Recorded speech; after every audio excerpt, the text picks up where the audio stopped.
الرحمن الرحيم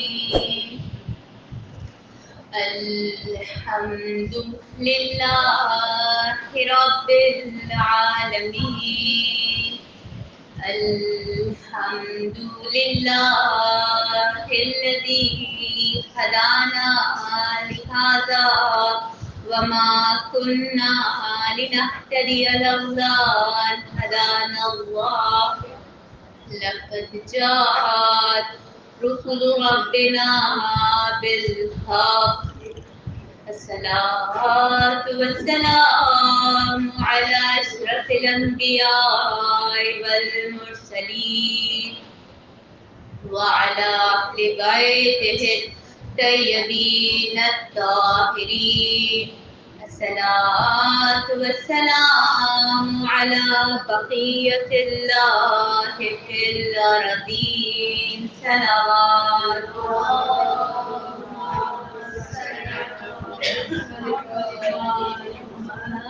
تمام سامعین مجلس السلام علیکم ورحمۃ اللہ وبرکاتہ۔ وعلیکم السلام ورحمۃ اللہ وبرکاتہ۔ تمام حمد پروردگار عالم کے لیے جو رحمان ہے، جو رحیم ہے۔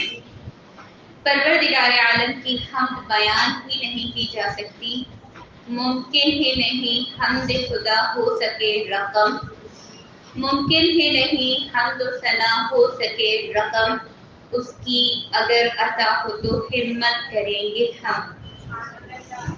جہاں تمام تعریفیں پروردگار عالم کے لیے، کیونکہ امام سجاد صحیفہ سجادیہ میں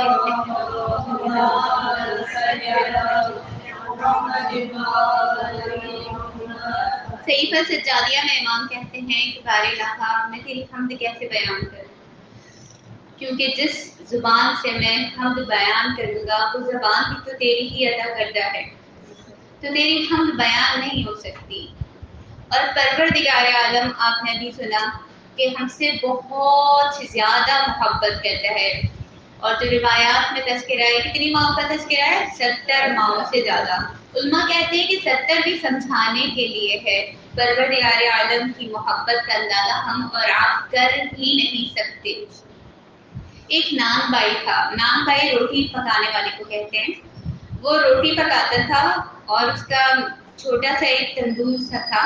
اس کا یہ طریقہ تھا کہ روٹیاں ڈالتا تھا اور ایک باکس رکھا ہوا تھا، اس میں ہر ایک کو روٹی کا سکہ ڈالنا ہوتا تھا۔ 5 روپے کی کے سکے کی ایک روٹی آ جایا کرتی تھی اس زمانے میں۔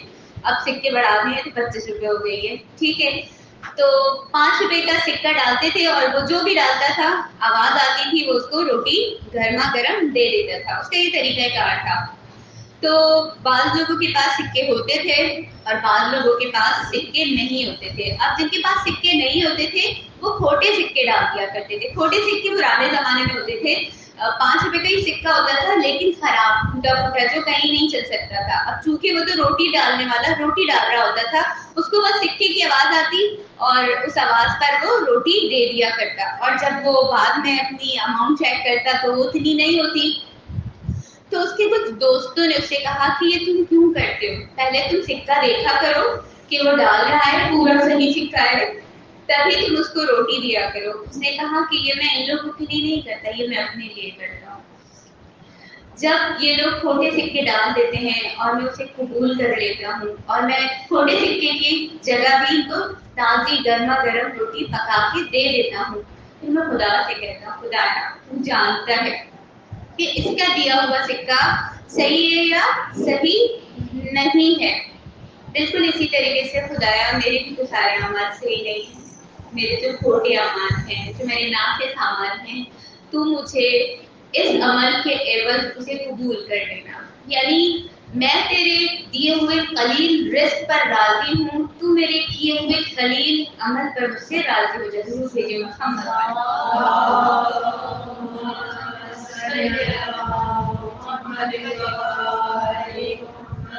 تو یہ ایک چھوٹا سا نذرانہ تھا کہ پروردگار عالم کیسے ہم سے محبت کرتا ہے، اور اللہ کی محبت کو سمجھنے والے ایسے لوگ ہوتے ہیں کہ جو کام کرتے ہیں وہ خدا کے لیے کرتے ہیں۔ یعنی اس نے کہا کہ میں روٹیاں ان لوگوں کے لیے نہیں بنا رہا، یہ عمل میں ان کی جو روٹیاں قبول کر رہا ہوں اس لیے نہیں کر رہا، یہ تو میں اپنے لیے کر رہا ہوں کہ جب میرے ناقص اعمال خدا کی بارگاہ میں جائیں گے تو خدا اسے قبول کر لے۔ تو عزیزان محترم، آج بہت ہی غم کا دن ہے، آج 8 ذی الحج ہے۔ آج ہی کا دن تھا کہ جب امام حسین علیہ السلام نے اپنے حج کو عمرے میں تبدیل کیا۔ بہت حیرت کی بات ہے کہ ساری دنیا کی توجہات خانہ کعبہ مرکز کی طرف ہے اور امام علیہ السلام کو اس قدر تنگ کیا گیا، ان کے اوپر زندگی اتنی تنگ کر دی کہ امام حسین کو اس مرکز سے دور جانا پڑ رہا ہے۔ آج ہی کا وہ دن ہے 8 ذی الحج، جب امام حسین مکہ کو چھوڑ کے جا رہے ہیں۔ آپ نے سنا ہوگا کہ خود کعبہ کہہ رہا ہے کہ حسین رک جاؤ، حج کو میں بدلو، حسین رک جاؤ۔ شاید کعبے نے کہا ہو، کیونکہ کعبے کی تو وارث ہیں اور کعبے کا ایک وارث ابھی بھی ہے جو امام حسین علیہ السلام کی نسل سے ہے اور انشاءاللہ وہ اسی کعبے کی دیوار پر آ کے ظہور کرے گا۔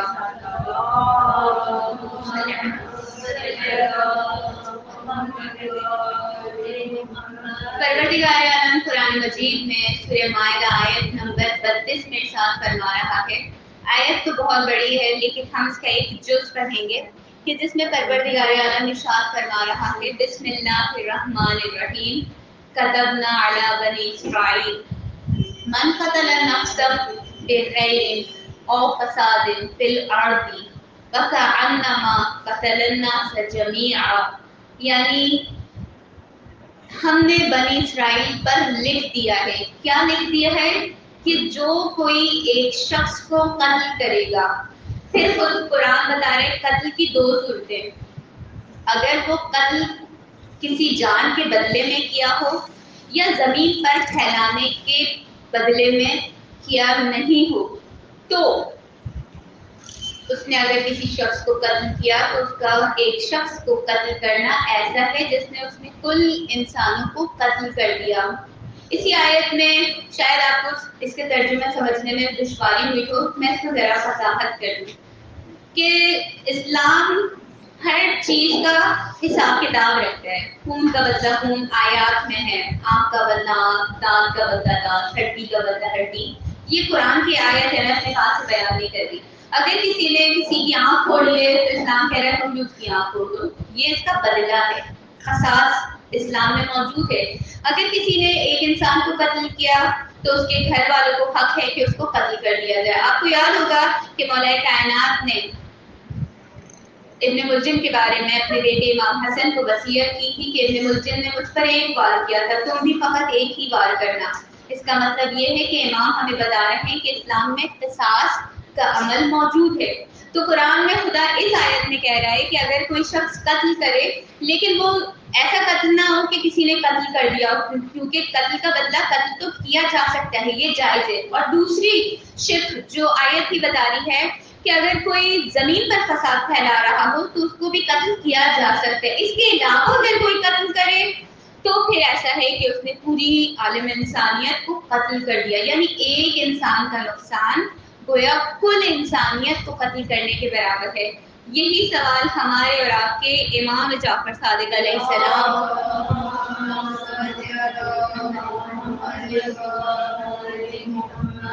ہمیں اور آپ کو اس طرح سمجھا رہے ہیں کہ امام علیہ السلام اپنے اصحاب کے ساتھ تشریف فرما ہے۔ امام نے خود سوال کیا، عموماً کیا ہوتے ہیں لوگ سوال کرتے ہیں امام سے اور امام جواب دیتے ہیں، آج امام سوال کر رہے ہیں۔ تو دیکھتے ہیں امام نے کیا سوال کیا۔ امام سوال کر رہے ہیں، 2 کنڈیشنز بتا رہے ہیں، 2 صورتحال بتا رہے ہیں۔ پہلی صورتحال کیا ہے؟ پہلی صورتحال یہ ہے کہ ایک شخص ڈوب رہا ہے، اصحاب سے سوال کر رہے ہیں، ایک شخص ڈوب رہا ہے، اس کو بچانا زیادہ ضروری ہے یا ایک شخص دوسرے کو گمراہ کر رہا ہے اس کو بچانا زیادہ ضروری ہے؟ تو آپ لوگ بتائیں کیا جواب دیا ہوگا لوگوں نے؟ گمراہ کر رہا ہے۔ لوگوں نے کہا یقیناً امام ہم اس کو بچائیں گے جو ڈوب رہا ہے، کیونکہ اب اگر ہم نے نہیں بچایا تو وہ مر جائے گا۔ امام علیہ السلام نے فرمایا نہیں، اس کو بچانا بھی ضروری ہے، لیکن میرا سوال یہ ہے کہ زیادہ بچانا ضروری کس کو ہے؟ تو زیادہ بچانا وہی جواب ہے جو آپ نے بتایا کہ زیادہ بچانا ضروری اس شخص کو ہے کہ ایک شخص دوسرے کو گمراہ کر رہا ہے. لوگوں کی سمجھ میں نہیں آیا. آپ لوگ ماشاء اللہ مدرسے کے طلباء ہیں تو آپ سمجھ گئے. لوگوں کی سمجھ میں نہیں آیا. مولا ایک شخص ڈوب رہا ہے اس کو نہیں بچائیں, اور ایک دوسرے کو اس کی الٹی سیدھی باتیں سکھا رہے ہیں اس کو بچائیں کیسے؟ یہ بات ہمیں سمجھائیں, ہمیں ہماری عقلوں سے بالا ہے, ہمیں نہیں سمجھ میں آئی. تو امام علیہ السلام فرماتے ہیں کہ وہ جو ڈوب رہا ہے نا وہ اکیلا ڈوب رہا ہے, تنہا ڈوب رہا ہے, جبکہ ایک شخص جو دوسرے کو گمراہ کر رہا ہے, گمراہ ہونے والے کی تو پوری نسل ہی گمراہ ہو جائے گی. یعنی ایک شخص کی گمراہی وجہ بنی پوری نسل کی گمراہی. یعنی اس آیت سے ہم اس کو ملا سکتے ہیں کہ ایک شخص کا قتل گویا ایسے ہی ہے جیسے کسی نے پوری انسانیت کا قتل کیا. آپ نے اکثر دیکھا ہوگا یہ جو صدقہ دینے والی گاڑیاں چل رہی ہوتی ہیں اس میں یہ بار بار جملہ ہوتا ہے ایک شخص کو بچایا, گویا آپ نے انسانیت کو بچایا. تو یہ قرآن کی آیت ہے کہ آپ نے اگر ایک شخص کی زندگی بچا لی تو ایسا ہی ہے کہ آپ نے ساری انسانیت کو بچا لیا. ہم اور آپ کیسے زندگی بچا سکتے ہیں؟ ہم علم سیکھ کر زندگی بچا سکتے ہیں. اور مسلم ابن عقیل جن کی شہادت کا دن کل ہے, بہت ہی خوبصورت ہستی ہیں. یہ ہمیں بہت سارے پیغامات دے رہے ہیں اپنی زندگی میں. سب سے بڑا پیغام تو ان کی زندگی کا یہ ہے کہ ہم اور آپ آج جو رائٹ زیارت پڑھتے ہیں, پہلے خانے کعبہ کی طرف اشارہ کرتے ہیں, پھر ہم سیدھے مڑ جاتے ہیں, اور پھر ہم یہ جو اشارہ انگلی کا جو اشارہ کرنے کا عمل ہے یہ جناب مسلم بن عقیل کی سنت پر عمل کرتے ہیں. جب جناب مسلم کا وقت آخر تھا تو آخری سلام مدینے کی جانب رخ کر کے ہی انہوں نے کہا تھا کہ السلام علیکم یا ابا عبداللہ الحسین. تو یہ سنت مسلم علیہ السلام ہے کہ ہم اور آپ اس پر عمل کر رہے ہیں. بڑا پڑھنے والے نے خوبصورت پڑھا کہ جس طرح حسین واحد ہے اسی طرح سفیر حسین بھی واحد ہے. مسلم ابن عقیل کے بارے میں ہے کہ مسلم ابن عقیل, مسلم لفظ مسلم قرآن مجید میں بڑے بڑے انبیاء کے ساتھ استعمال ہوا کہ وقان ابراہیم مشرکن اور مسلم, یعنی کہ ابراہیم مشرک نہیں تھے, کیا تھے؟ مسلمان تھے, مسلم تھے. بہت خوبصورت پوسٹ آپ لوگ نے لگائی ہوگی یا انشاءاللہ کل لگائیں گے. کوفہ مسلمانوں سے بھرا ہوا تھا لیکن مسلم فقط ایک تھا, مسلم فقط ایک تھا. جناب مسلم کی جو شخصیت ہے وہ اتنی گہری ہے کہ اس کو سمجھنے کی ضرورت ہے. ہم اور آپ کو جناب صرف تاریخی بات, تاریخ کو پڑھیں, اس کو اپنے آپ میں اتاریں کہ ہم تاریخ میں اگر ہوتے تو کہاں ہوتے. اگر میں جناب مسلم کی بات کروں تو مسلم کون؟ مسلم کون؟ یعنی چچا زاد بھائی ہیں. تو سوال یہ ہے کہ چچا زاد بھائی کیسے؟ اگر میں مولا کائنات کے بھائی کی بات کروں تو آپ نے سنا ہوگا کہ اپنے بھائی عقیل سے کہا تھا کہ اے عقیل, میں چاہتا ہوں ایک جری خاندان میں میرا نکاح ہو جائے تو جو اس سے اولاد ہوگی وہ میرے حسین کی مددگار ہوگی. وہ ٹھیک ہے, امام علی اپنے بڑے بھائی کا احترام بھی کر رہے ہیں, ان سے مشورہ بھی مانگ رہے ہیں. ہو سکتا ہے اس میں ایک منطق, ایک لاجک یہ بھی ہو کہ امام علی جس طریقے سے عباس مانگ رہے ہیں اسی طرح جناب عقیل بھی اپنے لیے مسلم بن عقیل کو مانگ رہے ہیں. ہو سکتا ہے نا ایسا, کیونکہ پھر آگے چل کے جب مسلم ابن عقیل بڑے ہوئے, یہاں سے مولا عباس بڑے ہوئے, امام حسین بڑے ہو رہے ہیں, تو یہ بچپن ان کا ساتھ ہو جائے. یہ چچا زاد بھائی ہیں, یہ تایا زاد, لیکن ہماری اردو زبان میں تایا زاد, چچا زاد, پھوپھی زاد, ماموں زاد, ان کے لیے الگ الگ لفظ ہیں. لیکن عربی زبان میں, عربی زبان تو اس سے بھی زیادہ وسیع ہے, لیکن عربی زبان میں ابن یعنی چچا زاد بھائی ہوں یا تایا زاد بھائی ہوں, یعنی ایک شخص کے بھائی کے جو بچے ہوتے ہیں ان کو ابن ہی کہا جاتا ہے. اب وہ بھائی چھوٹا ہو یا بڑا, یہ ہم کہتے ہیں یہ ہمارے تایا زاد ہیں, یہ ہمارے چچا زاد ہیں. لیکن عربی زبان میں جب ہم بات کریں گے تو ابن سے مراد ہے بھائی کا بیٹا. پر محمد والے محمد صلوات.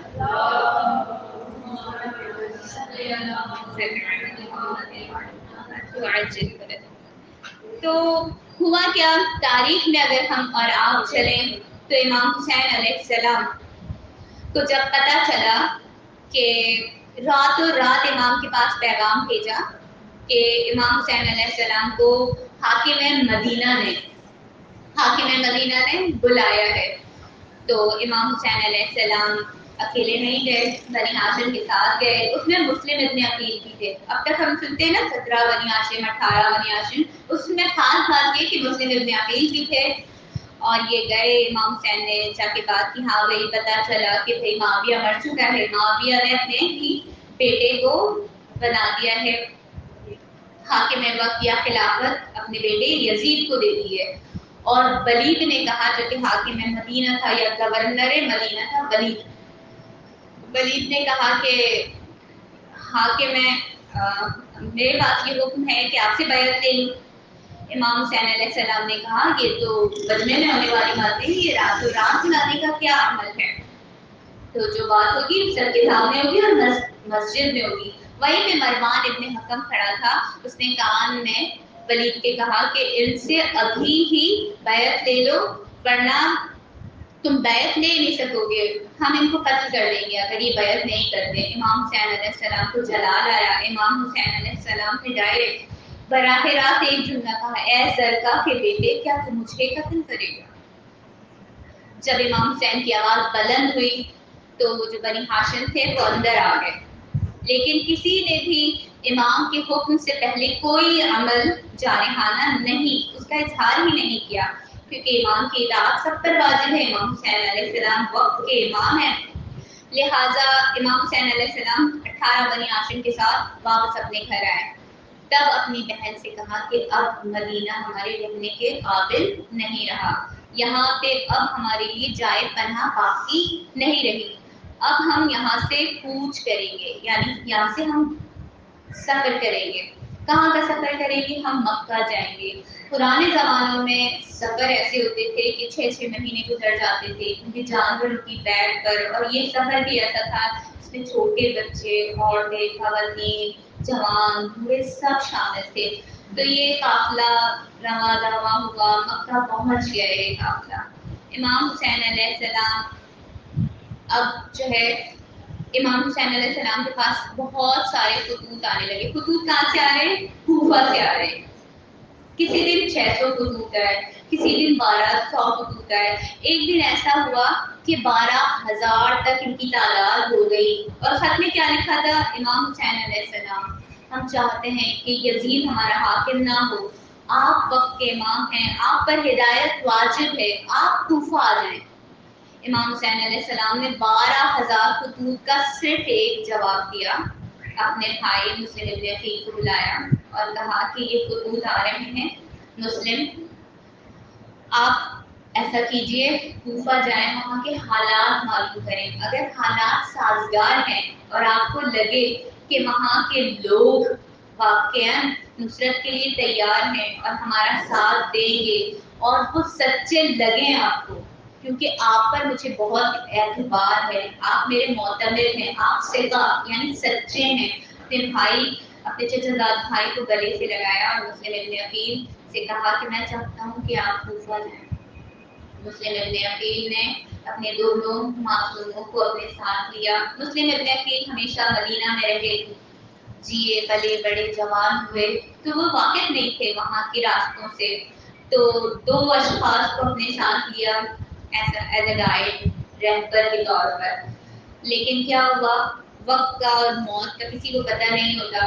وہ جو رہبر تھے وہ بھی پتہ نہیں ایک انجان راستے سے کوفہ کا سفر کر رہے تھے، راستہ بھٹک گئے، ساتھ میں جو پانی کی مقدار تھی وہ اتنی کم پڑ گئی کہ پانی ختم ہو گیا، اور وہ جو رہبر تھے اس سے پہلے کہ کوفہ پہنچتے ان کی ہمتیں جواب دے گئی اور مسلم ابن عقیل تنہا ہو گئے۔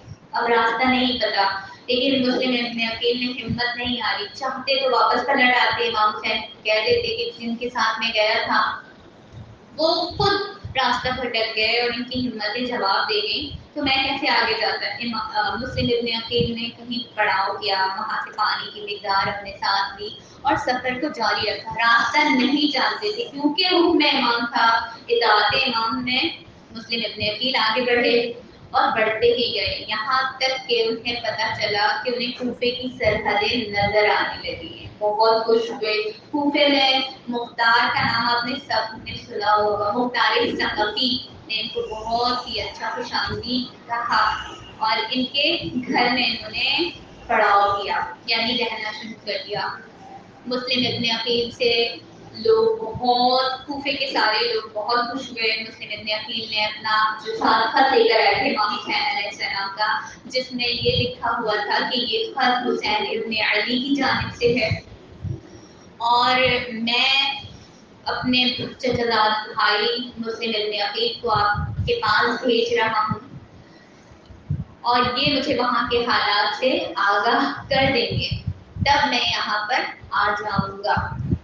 تو سارے کوفی سن کر بہت خوش ہوئے کہ مسلم ابن عقیل سفیر امام حسین کی حیثیت سے ہمارے کوفہ میں آئے ہیں۔ روزانہ کے حساب سے مسلم ابن عقیل کے ہاتھ پر بیعتیں ہونے لگ گئی کہ جیسا آپ کہیں گے، بیعت کا مطلب یہ ہے جو آپ کہیں گے ہم آپ کی بات مانیں گے، دل سے، دماغ سے، جسم سے، ہتھیار سے، جس بھی قسم کی مدد کی ضرورت ہوگی ہم آمادہ ہیں۔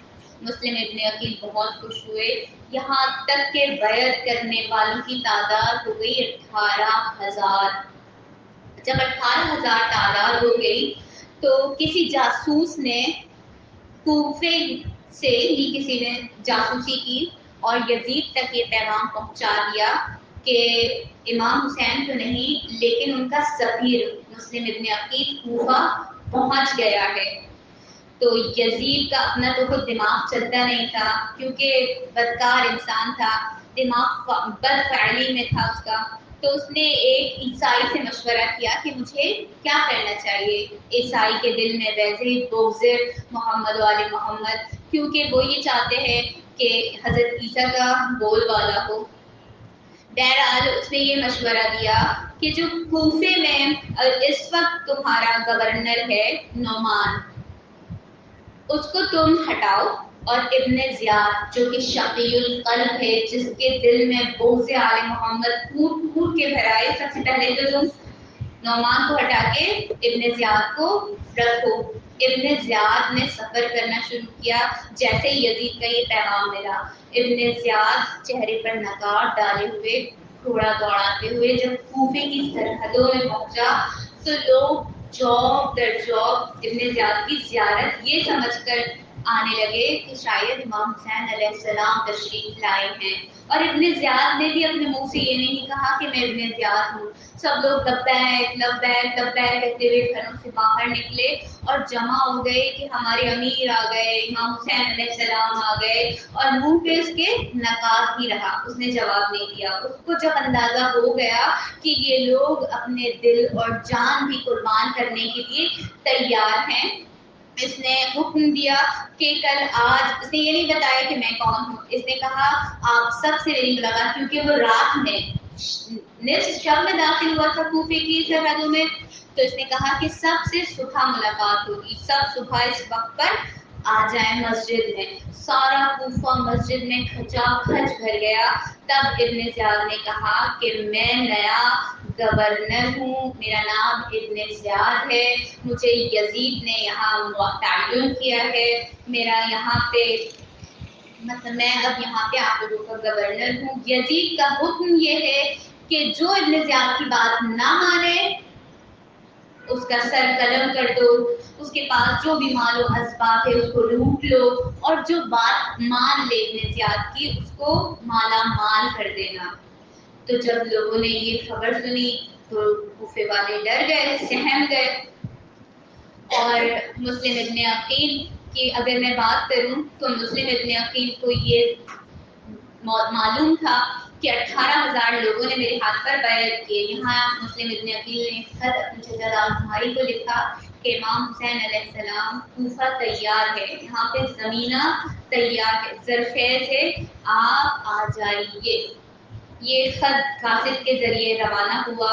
خط فوری طور پر ملتے بھی نہیں تھے، یہاں سے خط چلا، یہاں پہ کوفے کے حالات اچانک بدلنے شروع ہوئے، جاسوسیاں شروع ہو گئی۔ ابن زیاد کا پہلا کام یہ تھا کہ اس نے حکم دیا کہ جلد سے جلد مسلم ابن عقیل کو تلاش کیا جائے۔ مسلم ابن عقیل کو تلاش کرنے کے بہت سارے حربے استعمال کیے گئے۔ اس میں ایک شخص، اس کا نام تھا ماقل نامی شخص نے زیادہ انعام کی لالچ سے، ابن زیاد کا خاص غلام تھا، اس نے کیا طریقہ اپنایا، اس نے اپنے آپ کو ایک متقی پرہیزگار شخص کی صورت میں اپنا اس نے حلیہ بنایا. اس مسجد میں جو کہ جامع مسجد تھی کوفے کی, جہاں پہ زیادہ تر لوگ نماز پڑھا کرتے تھے, بار بار آ کے اس نے نمازوں پہ نمازیں پڑھنی شروع کری, ایسے ہی دکھاوے کی نمازیں. لوگوں کو نماز پڑھنے والے متقی لوگ, جو لوگ مسجد میں زیادہ رہتے ہیں, ان سے خود ہی قلبی طور پر ایک محبت اور ایک انسیت ہو جاتی ہے. اس نے لوگوں سے اپنی دوستی ماحول میں بڑھانی شروع کی. ایک مرتبہ اس کو مسلم ابن اوسجہ نظر آئے. مسلم ابن اوسجہ بھی حیران ہوئے کہ یہ جوان سا مرد ہے اور اتنی نمازیں پڑھ رہا ہے. اس نے سلام کیا, انہوں نے کہا وعلیکم السلام. اس نے کہا کہ آپ کون؟ اس نے کہا کہ میں مسلم ابن اوسجہ ہوں. تو انہوں نے کہا میں شام سے آیا ہوں اور مجھے یہ 30,000 درہم مسلم ابن عقیل جو کہ سفیر امام حسین کوفہ میں ہے ان تک پہنچانا ہے. مسلم ابن اوسجہ نے کہا مجھے تو نہیں معلوم. جانتے تھے مسلم ابن اوسجہ کہ مسلم اس وقت کہاں ہے, یعنی مسلم ابن عقیل مختار ثقفی کے ہاں موجود تھے. یہ بات مسلم ابن اوسجہ جانتے تھے, لیکن مسلم ابن اوسجہ نے اس بات کو پردے میں رکھا کیونکہ مسلم ابن عقیل کی جان خطرے میں آ سکتی تھی. کیسے اجنبی کو کیسے بتا دیں. لیکن مسلسل اس معقول نے نمازی پڑھ پڑھ کے بار بار مسجد میں آ کے اپنی دوستی دھیرے دھیرے بڑھانی شروع کی, یہاں تک کہ مسلم ابن اوسجہ کو یقین ہو گیا کہ یہ شخص خراب آدمی نہیں ہے, بھروسے کا ہے. اور انہوں نے کہا کہ آؤ میں تمہیں لے کے چلتا ہوں. اب معقول کو پتہ چل گیا کہ مسلم کی رہائش مختار ثقفی کے یہاں ہے. مختار ثقفی کے گھر سے مختار ثقفی کے یہاں سے مسلم ابن اوسجہ نکل کے حانی ابن عروہ کے گھر میں چلے گئے. اب حانی ابن عروہ کے پاس ایک اور شخص مہمان آیا ہوا تھا. ابھی مسلم ابن عقیل آئے حانی کے گھر میں, حانی ابن عروہ, ان کے گھر میں مسلم ابن عقیل تو آئے ہی تھے. ان کے علاوہ ایک اور مہمان رہنے آیا, اس کا نام تھا شریک بن اعوار. شریک کا بہت اچھا تعلق تھا ابن زیاد سے, لیکن شریک کے ساتھ مسئلہ یہ ہوا کہ شریک بیمار تھے اور شریک نے خود کہہ دیا تھا. شریک کو پسند نہیں تھا ابن زیاد, لیکن ابن زیاد سے راہ و رسم موجود تھے. کچھ لوگوں سے ہم لوگوں کی رشتہ داریاں ہوتی ہیں, اب وہ برے دنوں میں رشتہ داری ختم نہیں کی جا سکتی. بالکل اسی طریقے سے شریک نے خود کہا کہ میں بیمار ہوں, حانی کے گھر میں ابن زیاد ضرور ملنے آئے گا. اور مسلم ابن عقیل سے کہا کہ میں ابن زیاد کو باتوں میں لگا دوں گا اور جب میں اشارہ کروں پانی تو مسلم ابن عقیل تم پیچھے سے آ کے ابن زیاد کا کام تمام کر دینا. یہ بات طے ہو گئی اور اتنے میں شور ہوا کہ فوج آ رہی ہے. ابن زیاد آ گیا ہے حانی کے گھر میں, کیونکہ شریک اس کا ساتھی تھا, اس سے ملنے آیا تھا. تو ابن زیاد جب آیا, شریک بیمار تھا, بستر پہ رہا اور ابن زیاد نے حال احوال پرسی کی. شریک نے باتوں میں کہا پانی, لیکن مسلم ابن عقیل آگے نہیں آیا. کچھ دیر اور باتیں کی, پھر شریک نے کہا پانی, اور پھر بھی مسلم ابن عقیل نہیں آیا.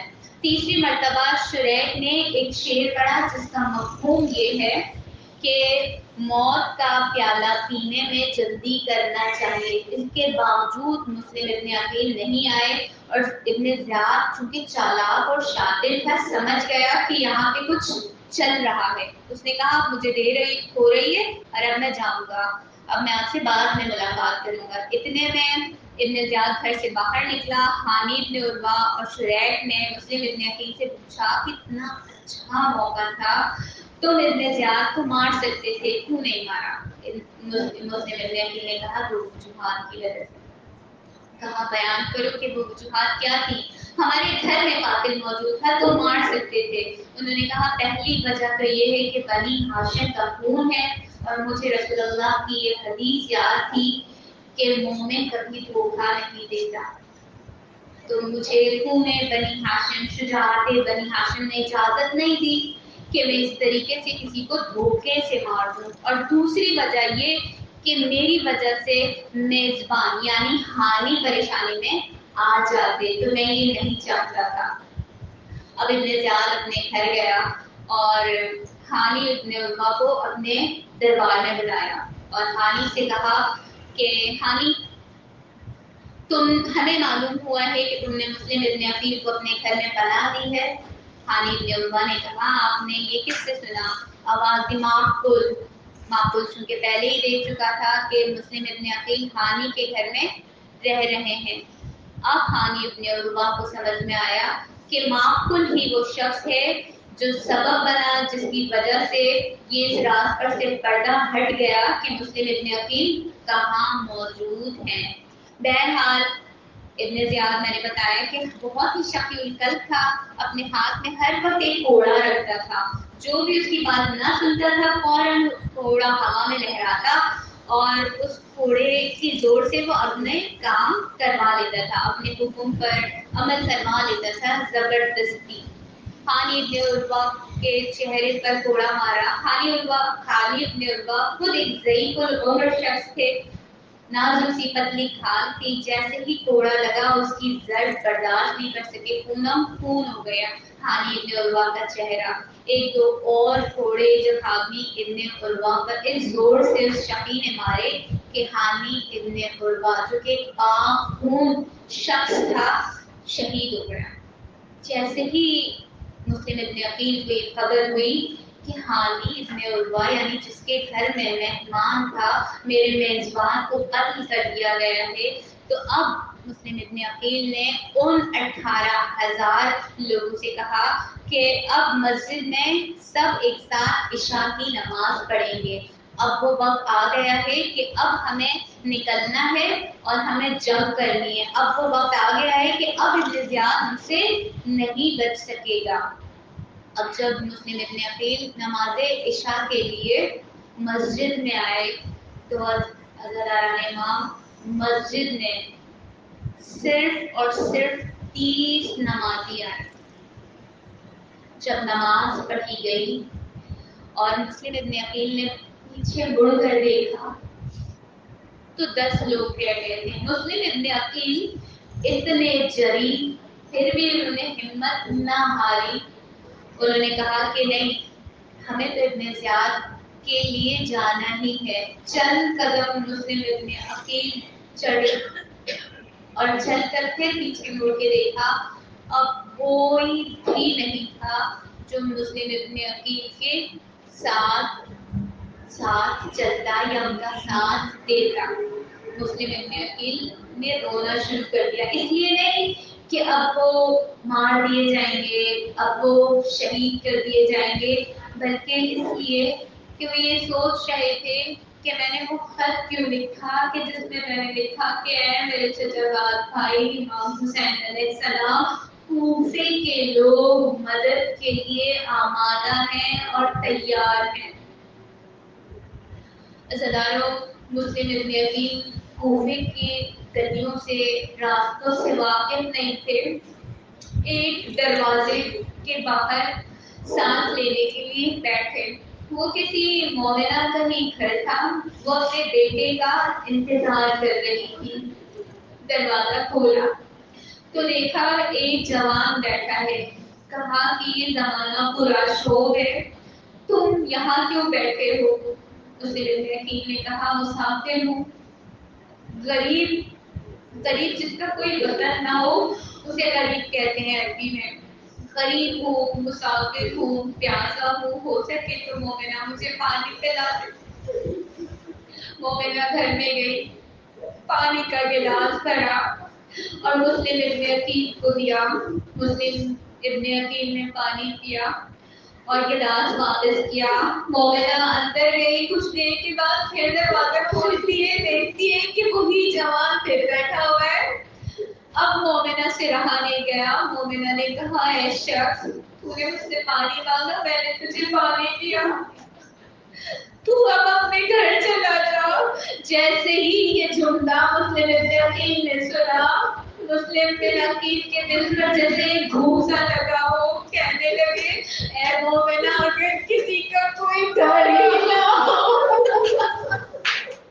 مومنہ کا دل بھی وہ ہو گیا، کہنے لگے تم کون ہو؟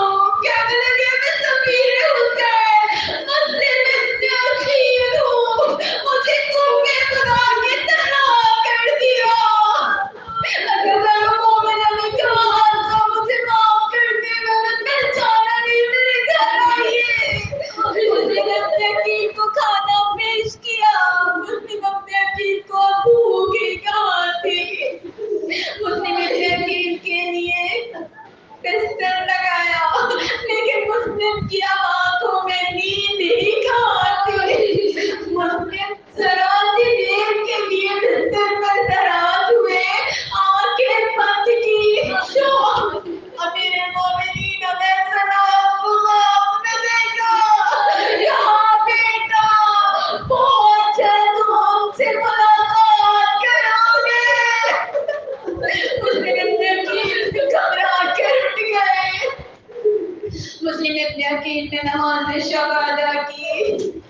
یہ میدان ہوتا ہے مسلم متقین نے گلیوں میں جا کے 150 افراد کو مسلم نے تحریر کیا.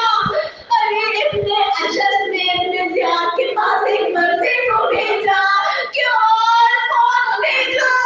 ارے ابن زیاد نے کہا مسلم تو اکیلا ہے. کہا تم مسلم کو کیا گلی کا کوئی شخص سمجھا؟ مسلم محمد کی تلوار کا نام ہے. عزادارو، مسلم ابن عقیل بہت ہی خوبصورت جب تلوار لڑ رہے تھے، لیکن جب فوجیوں سے مسلم کو گھیرا گیا تو عمارتوں پہ چڑھ گئے اور پتھروں کی بارش کر دی. کوئی پتھر سر پہ لگا، کوئی چہرے پہ لگا. ارے ایک پتھر مسلم ابن عقیل کے ہونٹ پر لگا جس سے مسلم کا ہونٹ پڑ گیا اور مسلم دم کر ایک جگہ بیٹھ گئے. پانی کا سوال کیا، کسی کو مسلم پر ترس آ گیا. مسلم کے لیے پانی لایا گیا. مسلم نے پانی پینے کے لیے کٹورے کو آگے کیا.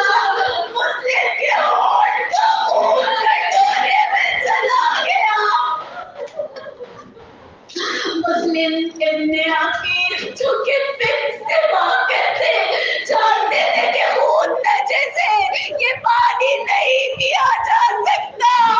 مسلم ابن عقیل نے یہ سوچ لیا شاید ہماری ملاقات خدا کی بارگاہ میں پیار کی حالت میں ہوگی. چاروں طرف سے مسلم کو گھیر کر گرفتار کیا گیا اور مسلم کے ہاتھ کو باندھ کر ابن زیاد کے دربار میں لایا گیا. ابن زیاد کے جو سپاہی تھے مسلم ابن عقیل سے کہنے لگے عقیل کو سلام کرو. مسلم ابن عقیل نے کہا لیا میری سوال حسین، میرا امیر امام حسین کے سوا کوئی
مسلم ابن عقیل کے پیروں میں رسیاں باندھی گئی، کوفے کی گلیوں میں ادھر سے ادھر پھرایا گیا تاکہ لوگوں کے دلوں میں خوف بٹھا دیا جائے کہ جو بھی حاکم کے خلاف بغاوت کرے گا وہ اپنا انجام دیکھنے۔ عزاداروں، آپ کو یاد ہوگا بس آخری جملہ آپ کی سعادتوں کو تمام جب پہلے بیٹھ کر جب کرانا قید ہو کے کوفہ آ رہا تھا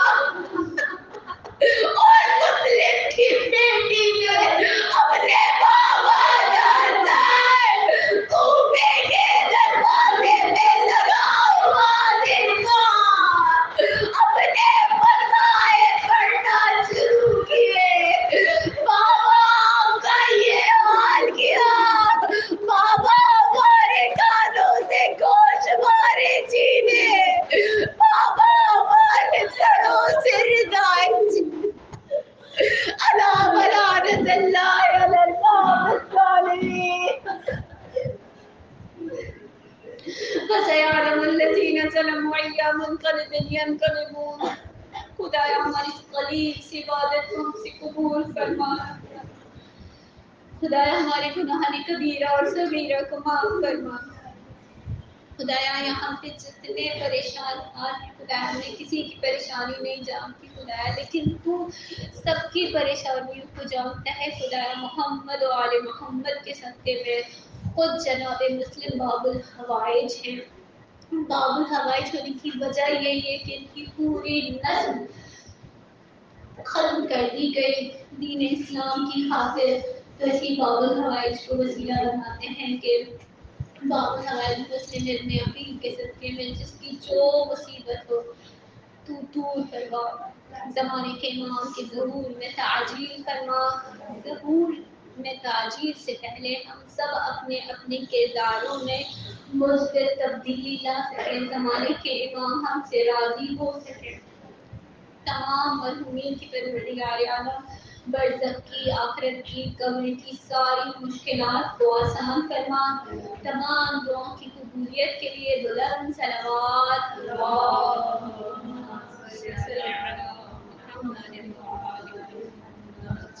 محترم جناب مسلم علیہ السلام۔